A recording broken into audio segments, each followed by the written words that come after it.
zinnen weer die hoort wel regelmatig bij, maar het waait een hele storm hier aan de kust. Ja, op Schielgesen krijgt zo'n zon en die wind maakt het voor het gevoel koud, dus de dikke jas maar weer aan.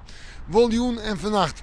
We hebben opkledings, misschien joen buiken, vannacht droeg waar en een temperatuur om er bij de 12 of 3 graden heen.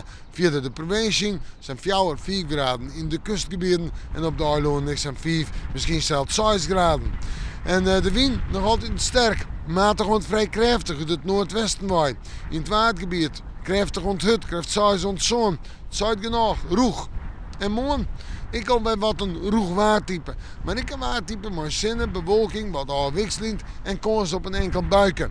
En vierders een temperatuur, steeds maar gewoon een koude dag, zijn 9 of 10 graden. De wind uit het noordwesten waait, ontwesten, meest noordwest. En die is krachtig onthut in het waardgebied, maar let op het dag neemt die wind wat aan.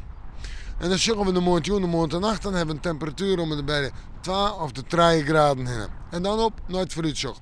Toen zie ik nog zo'n koele dag, koude dag, 10 graden. Zinnen, wel droeg, in de nacht 0, plus 1, plus 2, het zit op de meeste plekken frost aan de grond.